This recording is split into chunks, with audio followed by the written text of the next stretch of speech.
थालीपीठ हा एक पोटभरीचा पौष्टिक पदार्थ आहे। सकाळी नाश्त्याला, दुपारच्या जेवणाला किंवा रात्रीच्या जेवणाला सुद्धा आपण थालीपीठ बनवू शकतो। पण कोणाकोणाचे थालीपीठ हे कडक बनतात, थंड झाले की वातड होतात, तर कधी थालीपीठांना भेगा पडतात। तर बघा, हे थालीपीठ एकदम मस्त खमंग आणि खुसखुशीत झाले आहे।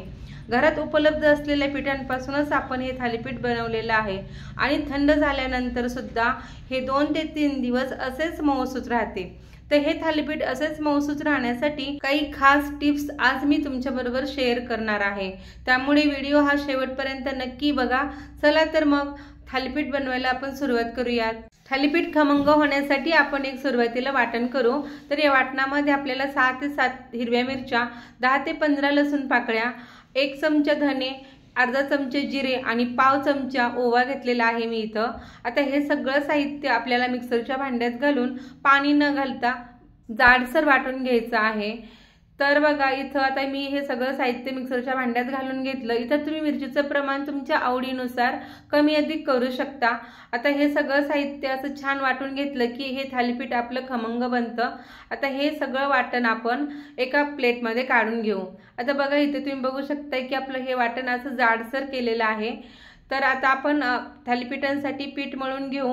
तर आपल्या घरामध्ये जे उपलब्ध पीठ आहे तेच आपण इथे घेणार आहोत। तर इथे मी 2 वाटी ज्वारीचं पीठ घेतलेलं आहे, स्वच्छ चाळून घेतलेलं आहे। आणि आता गव्हाचं पीठ पण अर्धी वाटी घेऊ।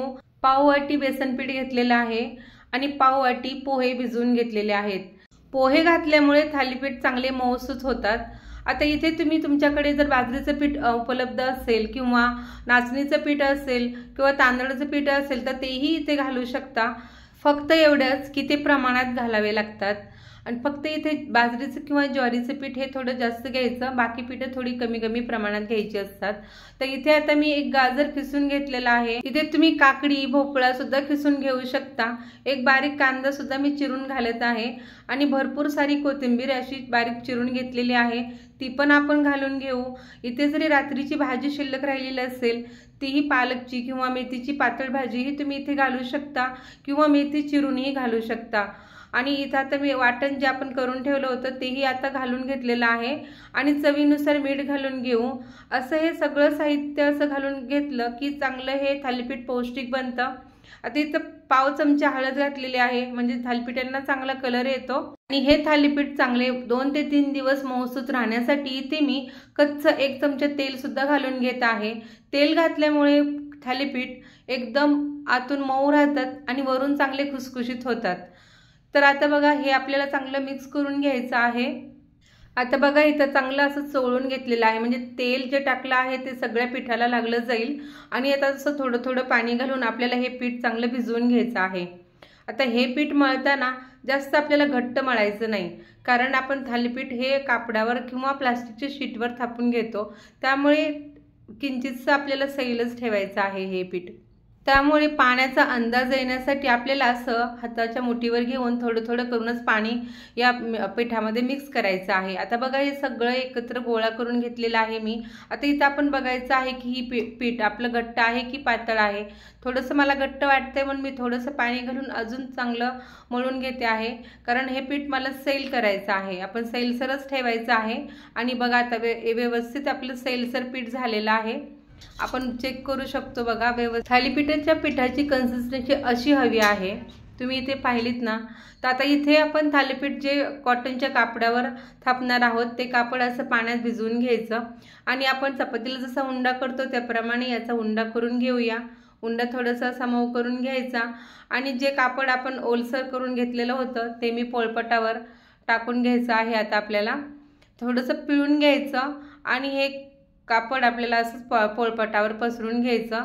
थोडंसं पाण्याचे शिंतोडे टाकायचे जिथे आपण थालीपीठ थापणार आहोत आणि हा उंडा जो घेतलेला आहे तो उंडा ठेवून द्यायचा। पाण्याचा हात घ्यायचा आणि तो उंडा आपल्याला थोडं थोडं असा पसरवत जायचा आहे।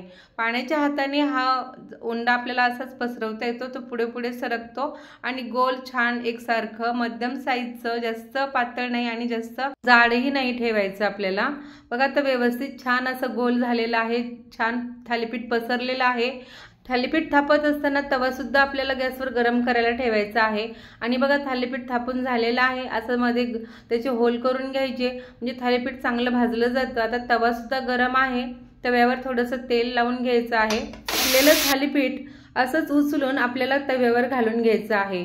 पाण्याचे शिंतोडे थोडंसं कापडावर घालून घ्यायचं आणि अलगद आपल्याला हे कापड उचलून घ्यायचं आहे। तुम्ही इथे पाहू शकताय की बघा। आणि आता साईडला आपण तेल सोडून घेऊ, होलमध्ये पण तेल सोडून घ्यायचं आहे आणि 2 मिनिटांसाठी आपल्याला त्याच्यावर झाकण ठेवायचं आहे। खालच्या साईडने सुद्धा थालीपीठ चांगलं पचलं जातं। आता मी झाकण काढलेलं आहे आणि आता बघा त्याच्या कडा अशा रिकाम्या करून घेऊ आणि कडा मोकळे झाले की थालीपीठला पलटी मारून घ्यायची। आलटी पलटी करत दोन्ही साईडने आपल्याला चांगलं खरपूस भाजून घ्यायचं आहे। गॅसची फ्लेम ही मंदच ठेवायची आहे आणि मंद गॅसवर चांगलं खरपूस भाजून घेतलेलं आहे। बघा हे थालीपीठ किती छान झालेलं आहे। तर आता दुसरं थालीपीठ आपण असंच करून घेऊया। दुसऱ्यांदा थालीपीठ थापताना कापड हे चांगलं ओलं करून घ्यायचं, कारण ओल्या कापडावरच आपल्याला थालीपीठ चांगलं थापता येतं। नंतर आपल्याला हे उंडा घेऊन पाण्याच्या हातानेच असा पसरून घ्यायचा आहे, म्हणजे थालीपीठ छान पसरलं जातं, जास्त जाड होत नाही किंवा जास्त पातळी आपल्या हाताला अंदाज कळतो। आणि थालीपीठ भाजताना तवा चांगला गरम करून घ्यायचा।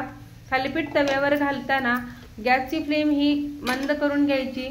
थालीपीठ तव्यावर टाकून झाल्यानंतर थोडीशी फ्लेम मध्यम करायची आणि मध्यम गॅसवर आपल्याला थालीपीठ दोन्ही बाजूने चांगलं भाजून घ्यायचं। जर चांगला तापलेला नसेल आणि तव्यावर आपण थालीपीठ घातलं तर तवा तापलेला नसल्यामुळे आपल्या थालीपीठाला ह्या भेगा पडतात। तर हे खूप महत्त्वाचं आहे की आपण तव्यावर थालीपीठ घालताना तवा हा चांगला गरम असायला हवा। आता बघा आपलं हे थालीपीठ किती छान मऊसूत खमंग आणि लुसलुशीत झालेलं आहे। आणि अशा पौष्टिक थालीपीठ सकाळी नाश्त्याला बनवले की दिवसभर आपल्याला एनर्जी मिळते। आणि चव म्हणाल तर एकदम भन्नाट चवीचे आपले हे पौष्टिक थालीपीठ तयार होतात। त्यामुळे या पद्धतीने तुम्ही सुद्धा नक्की थालीपीठ बनवा। आणि फक्त जेव्हा 2 ते 3 दिवस आपल्याला थालीपीठ जर ठेवायचे असतील तर त्या थालीपीठांमध्ये कांदा घालू नका, कारण कांदा घातलेले थालीपीठ एवढे दिवस राहणार नाहीत। बघा इथे थालीपीठ किती छान झालेले आहेत, एकदम मऊसूत झालेले आहेत, अजिबात कडक झालेले नाहीत किंवा वातड झालेले नाहीत आणि थंड झाले तरी सुद्धा हे थालीपीठ असेच मऊसूत राहतात। तर आपण दह्याबरोबर, उसळीबरोबर किंवा लोणच्याबरोबर कोणत्याही चटणीबरोबर हे थालीपीठ खायला एकदम छान लागतात। एकदम खमंग आणि खुसखुशीत आपले थालीपीठ तयार झालेले आहेत। इथे मी तुम्हाला ज्या टिप्स सांगितलेल्या आहेत त्या टिप्सचा वापर करून तुम्ही सुद्धा असेच मऊसूत आणि पौष्टिक छान थालीपीठ बनवू शकता। आजची रेसिपी तुम्हाला आवडली असेल तर लाईक करा, शेअर करा, कमेंट्स करून सांगा आणि हो आपल्या चॅनलला सबस्क्राईब केलं नसेल तर सबस्क्राईब करा। धन्यवाद।